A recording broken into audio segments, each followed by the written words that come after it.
continuing with the fourth chapter of Wise Child by Monica Furlong. So we've learned that Juniper is making sure to keep Wise Child a Christian, sending her to church, but asking if the priest said anything about her.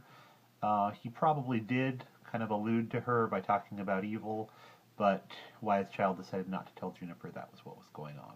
So we're still just learning about Wise Child's routine, getting woken up by the cats, and we'll continue where the page broke. Another afternoon, nearly as dreadful, we spent collecting sphagnum moss, sundew, and bog myrtle, the first two for whooping cough, which often killed babies in our village, the last to make our winter beer. The sphagnum grew over the wettest places of the bog.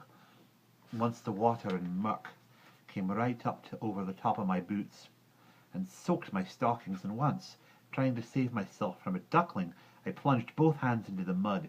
It was very cold.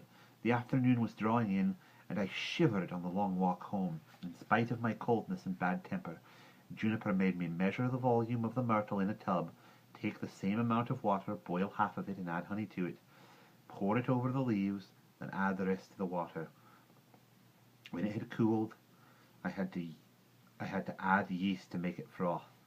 A month later, we drank it with our meals. It tasted good. In the meantime, however, I was very cross that Juniper would not let me wash or change my clothes until I had completed the whole task, though she did have a splendid fire going by the time I had finished. There were many days when we walked in search of a root or leaf, some seeds or flower, which Juniper needed for some recipe of hers. Other days we hoed and weeded and plucked at home, sometimes laying the herbs out in the sun to dry, sometimes carefully layering them indoors. I was puzzled that despite my unwillingness I still helped. Partly it was because Juniper worked so hard herself, partly it was that in other ways she was so kind to me, and partly it was that she simply took it for granted that I would. Plants bore me, stinking things. What's that? What's this one? Cow parsley. God help us, she'll poison us all yet. It's hemlock, and you can recognize it by its height, by its purple sprouts, and by its horrid smell when it's bruised. Here, smell. Ugh! Juniper never scolded me, but she did not reduce either lesson. She did not reduce either lessons or work. Day after day she repeated names of plants to me, showed me leaves and petals, roots, sap and seed, made me taste and smell and feel, and day after day she set me, anything but willing, to stir some gruesome-looking green or black mess bubbling in a saucepan over the fire. Hot and almost swooning from the odours, I stirred until my arms felt as if they would drop off. "Puts me off my dinner," I would grumble, and I would take my food out and eat on the steps.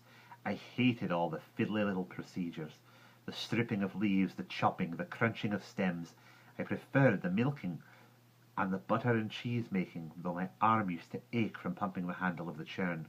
Within a few weeks, though, I noticed that my arms had gotten much stronger with all the turning and lifting and carrying Juniper required for assistant. It was fun to eat the pat butter or the tiny cheese I had shaped for myself. "It tastes so much better when you do it yourself," Juniper said.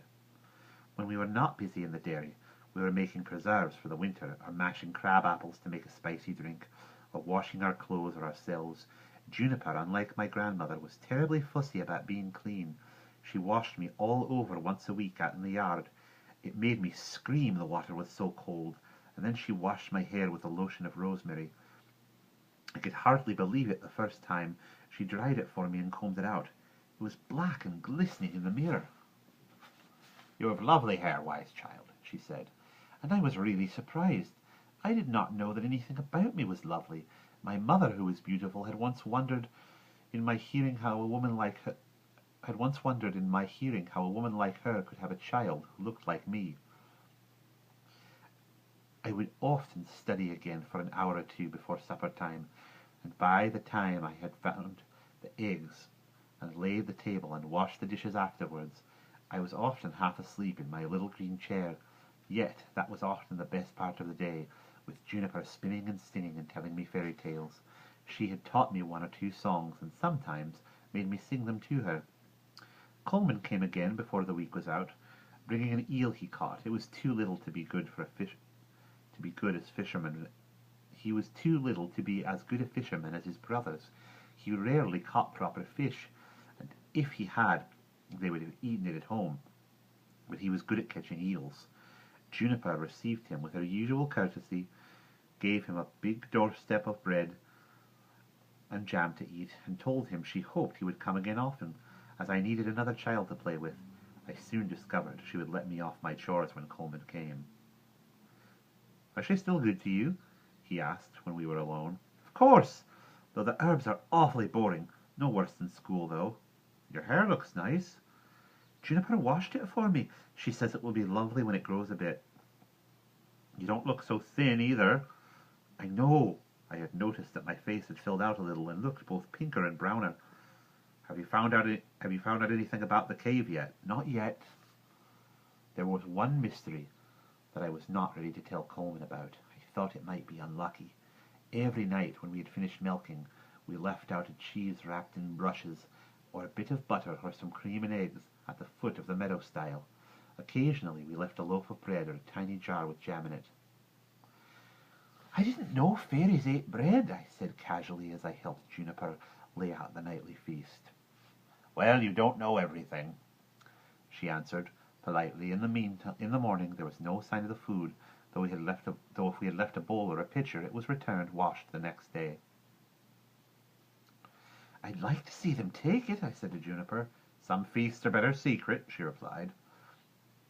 She had other secrets about then. One was that at night, when I was in bed, she mounted to her attic room with the ivory handle and began to sing a gentle, rhythmic song, always the same one. "May I see what you do in the attic?" I asked her. "One day, when you are ready." Quite often she went to the village to see people who were sick, leaving me with poetry to learn or chores to do. A timid child would come up with the message. "Mum's terrible sick, and Dad said, would you come? Christy's fell off the house and broken all her bones." They tended to be dramatic in their descriptions of the catastrophe.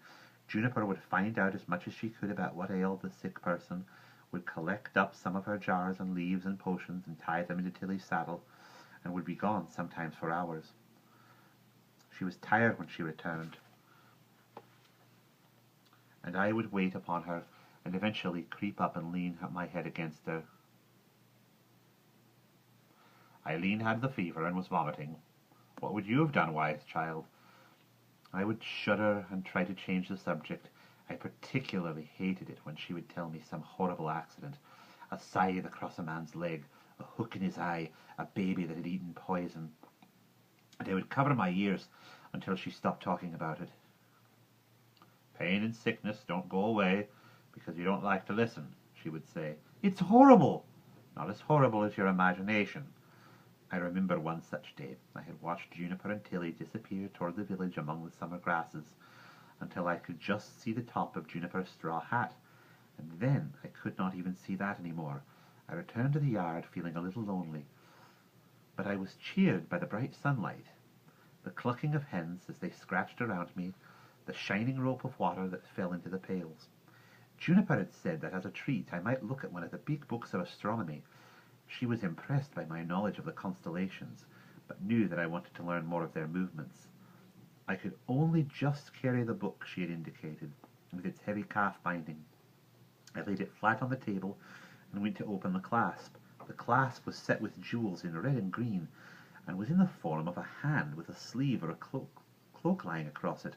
I was enchanted by the beauty of the workmanship, and on such a tiny, unimportant piece of work as the clasp of a book, too. Suddenly it was as if I was there in the room where the craftsman made that clasp, or he was with me. It was the oddest feeling, as if the time or place might just be an illusion. "He is making it now," I heard myself saying out loud. I opened the clasp and pushed back the heavy sheets of vellum. Here too was beauty, pictures of the sky by men who had spent whole nights searching it, like Finbar. I grieved for Finbar at that moment, my head upon my hand. "Father, come back to me," I said.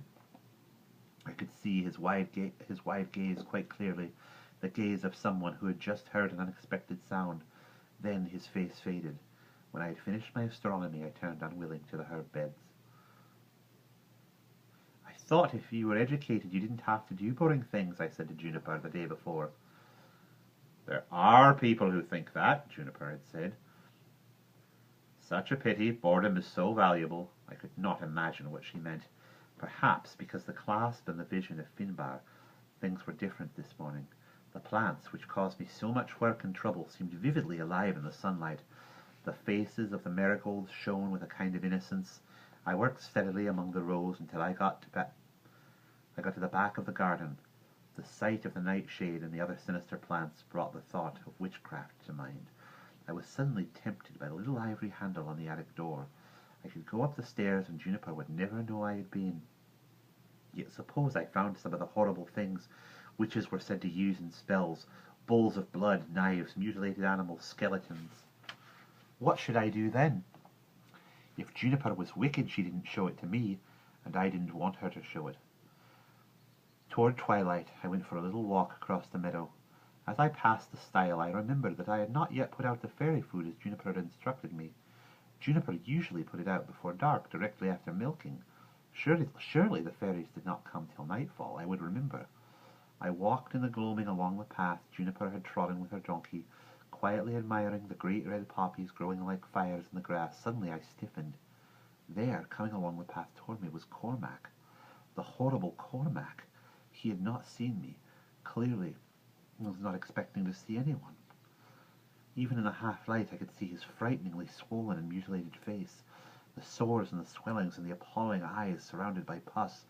Cormac had lived in my nightmares, as in the nightmares of other children in the village. I had particularly hated the thought at Mass that even as we were going to the altar and to receive the body of Christ, that hideous squinting face was spying on us through a window in the church wall. Like all the children, I threw stones at him if I saw him approaching. I did so now. I picked up a rock and hurled it in his direction. It hit him quite hard on the shoulder, and he gave one yell of total surprise before his eyes fell on me. At once, like a wild animal who had seen a human, he turned and ran. I shuddered with relief. I went back to the house, finished my chores, left the food out for the fairies, and went to bed. By the time Pearl woke me the next morning, I could already hear Juniper singing in the dairy. And that's the end of Chapter 4.